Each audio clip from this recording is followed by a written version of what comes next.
Now, former Congressman John Delaney was recently at the California Democratic Party convention and was booed for saying this.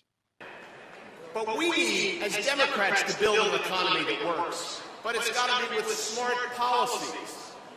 Medicare for all may sound good, but it's actually not good policy, nor is it good politics. I'm telling you. I'm telling you. 100.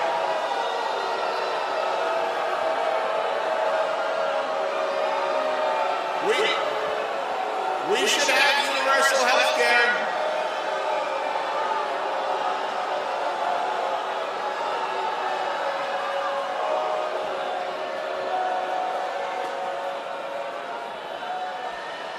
We should have universal health care.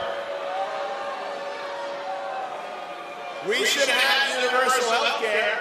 We should have universal health care, but it shouldn't be a kind of health care that kicks 150 million Americans off their health care. That's not smart policy. You know what also wasn't smart? Him saying the oft-repeated phrase, they're going to kick 150 million people off healthcare. I was going to say, sounds like a Republican to me. That sounds like a Republican speaking. That doesn't sound like, well, sadly, it does sound like a lot of Democrats, but that's a Republican talking point, is what I'm saying. He's parroting a Republican talking point. And John Hickenlooper got booed for something similar. The guy out of Colorado, John Hickenlooper, got booed for something similar, and then I don't know if you saw, but he justified it on Twitter where he's like, look, I know that this isn't popular, but we really need to beat Trump. And I was like, that's amazing logic, buddy. Hey, we really need to beat Trump. So I'm going to keep having unpopular ideas and telling hella creepy stories about me and my mom watching porn together. And that's how we'll beat Trump. Good job, Hickenlooper. Good job. This guy's a contender for president, by the way, in case you need a reminder of how ridiculous our system is. He's a contender. But yeah, I mean, a lot of my friends are at KDEM right now. A lot of people I know, content creators, activists, and there's a long history, before I lived in the state, especially, and I'm just getting hipper to it now that I live here. But there's a big contention between the establishment and the progressives in California. There is everywhere, but it's really thick in California. I mean, because we had a single payer bill that the nurses put forth. And when all the progressives showed up for it, it was stabbed in the back. It was shelved. And then when the nurses protested, they were literally told, and I'm quoting here, to shut the fuck up and get out. Literal quote. Wow. That's what they were told. Progressives get cheated constantly. They did shady things to Stephen Jaffe, the guy who was trying to primary Pelosi. Pat Harris had to take some things to court. He was one of the progressives running for Senate. Maria Estrada, who was trying to primary out Anthony Rendon, who was the assembly. He's the guy who shelved the bill, right? He's the guy who shelved the bill. Yes, in AD 63, she tried to primary him. She had to take some things to court because there was foul play in her case. Progressive slates that got voted in that I myself showed up to vote for, they were getting screwed out of spots. There were all these recounts that were demanded. There's so much shady foul play in the California Democratic Party. It's really baffling. And so a lot of folks went to KDEM, and they are hungry, and they are angry, and they are cautious to not get screwed over again. I myself didn't go to KDEM because Bernie came to my neighborhood on Friday. So it was like one of those things where it's like, well, I could go to this music festival, but I just saw the headliner in my own backyard the day before. I think I'll skip the festival. Don't really feel like making a trip. A lot of the acts are going to suck. I know that. So I'll just stay home. But but it was one of those scenarios for me. You could have joined the booing, though. I would have enjoyed that too. Yeah, no, I would have had a good time. I just didn't make it this year. Last year I did go down in San Diego for a hot minute, and that was fun. But that was a more fun year because that was when all the progressives who were Dem entering, they were all there, and those were where all the fun parties were at, Jeff. Yeah. So I knew that a lot of that wasn't going to be there this time around because there's not a midterm floating around. So I didn't make the drive. But a lot of people did. So here's the question, right? So you just mentioned the Dem enter. Do you kind of see a little bit of that? I mean, in the response to Hickenlooper and John Delaney. I mean, I look at that and I see that's kind of the effect of Dem enter right there, because a lot of people were booing a lot of the establishment corporate lines and these corporate politicians. Maybe there's a bit of an effect there, because I've spoken to a lot of people who are in California as well, who are part of the Democratic Party, who have Dem entered and are basically in the process of trying to still take over the party. And so I think this, I don't know, do you think this is a good example of that? Well, I think it's a good example.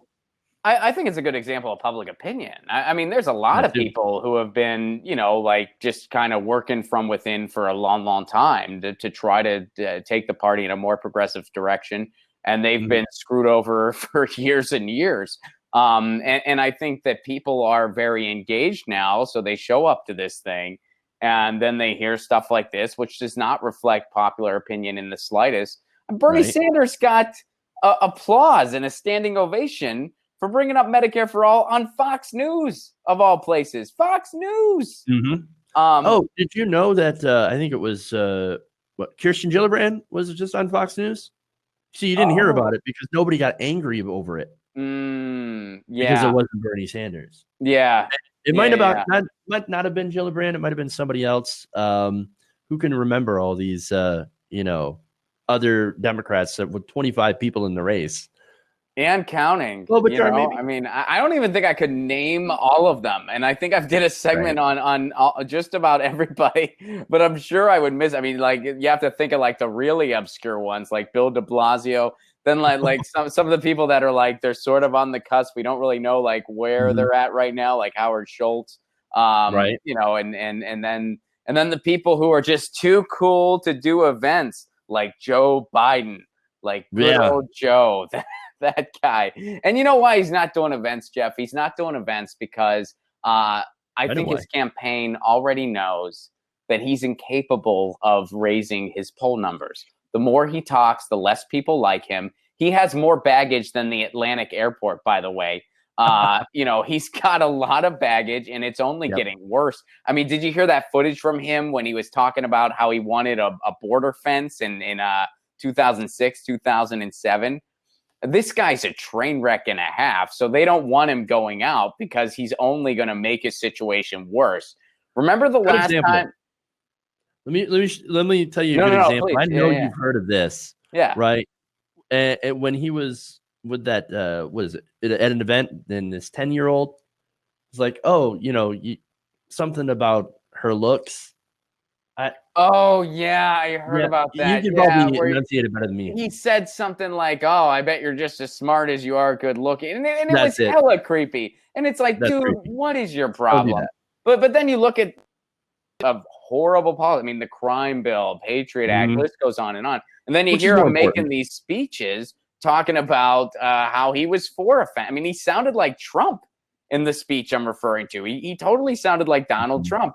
And I'm telling you, if it comes down to those two, the entire campaign season is just going to be two old white men talking about ignorant, bigoted things the other person has done and why they shouldn't be in charge because of those bigoted things. And those, for instances, are going to be one of the few moments where both candidates are actually telling the truth. And it's going to be a train wreck, and we the people deserve better. I mean, come on. Haven't we done this before, too? Aren't we repeating this movie? No kidding. I mean, yeah, like that's the other thing. It's like, okay, Joe Biden's not doing events because he's incapable of raising his poll numbers. Whenever he talks, people like him less. Gee, there was somebody else that had that same predicament before who went up against Trump and it didn't go so well. Maybe it went pretty bad. So yeah, I'm with you, man. I am with you. And yeah, I know California, they really feel that anger and they're really tired of more of the same. And progressives have shown up time and time again, and they're getting slapped in the face time and time again. And it's a really rough situation because, I know a lot of people that are still trying to Dem enter. I know a lot of people that have given up on that and are trying to think alternative means. I know people that, and I guess this is the category I fall into, that are trying to just really focus on causes and stuff outside of electoral politics, or focusing on it more on the local end and building alliances where some people are concerned with causes and activism while others are running for city council and stuff like that. I'm trying to organize something like that in Pasadena where I live. And we all just got to do our part, because it's just a mess. But I think what happened in California, to like, you know, put it on the optimism side here, that was status quo versus public opinion. Right. And public opinion screamed so loud that status quo just needed to shut up and hang their head in shame. And that's what we need to continue to do if we want any chance at something positive happening in 2020. Look, neither of us are naive enough to think they're not going to try to cheat Bernie again. Of course they are. Our only chance is to be so freaking loud that they can't do it. That's our only chance, because they're sure as hell going to try. And if they try and succeed, it's over already. A centrist won't beat Trump. There's data. Thomas Piketty did a big study on this. It doesn't matter what I say. It doesn't matter what you say. It doesn't matter what other progressives say. It doesn't matter what anyone says of any political persuasion. A centrist would go and lose to Trump again. Well, we already have the proof of that. We've already seen what we've happened when seen we put it a centrist before. against Donald Trump. And by the way, he's more popular now than he was then. Yeah, he's more that's popular now. That's even worse too. And so, and Joe Biden has a lot of the similar issues as Hillary Clinton had. And so I think he's even worse. I think he is. I mean, when you look at the amount of baggage he has, I think he's even worse. You know, during the Obama years, people, because he was such a, like, he was just nothing. Like, he didn't do anything. He was just kind of there, and he was just kind of this aloof, goofy old guy. And so people sort of created this character for him in their head, like, oh, he's just this sweet old dude he's wise, and he's Uncle Joe, and he's kind of behind the scenes, and him and Obama have friendship bracelets. Then you take a look into what this guy really stands for, his history, shit he's said over the years. He's been on the wrong side of pretty much everything. Everything. But the memes, those memes are all of a sudden leaving people's memories now. I mean, and that's the thing with him. I think he has even more baggage than Hillary Clinton. I think had he run in 2016, when I think only so much of that would have come to the surface, I think he might have beat Trump, maybe.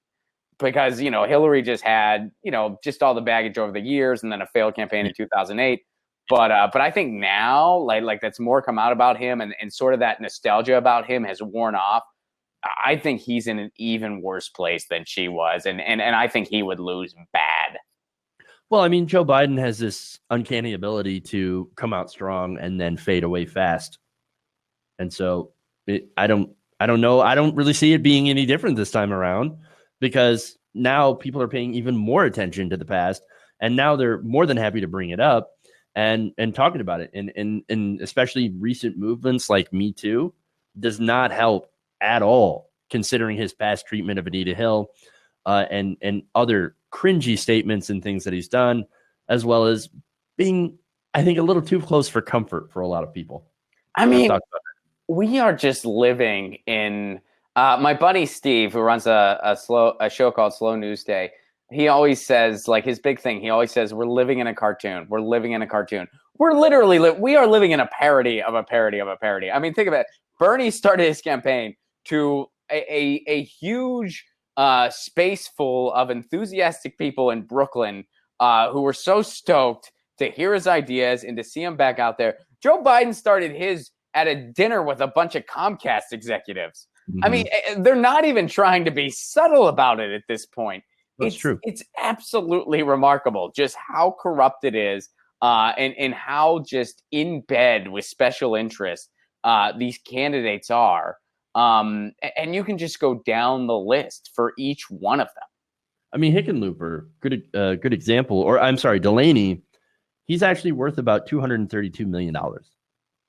And a lot of that money, I think, comes from, I wouldn't be surprised to see it coming from the usual suspects, large, industry, healthcare, especially, to come out and talk, against Medicare for all and to bring up Republican talking points against that policy. I mean, come on. And that's what frustrates me so much. You could go back, and again, I did a segment on Hickenpooper, where, he's like, we will not have socialism. Now, And they booed him there too. Yeah, they booed him there. They booed him there too.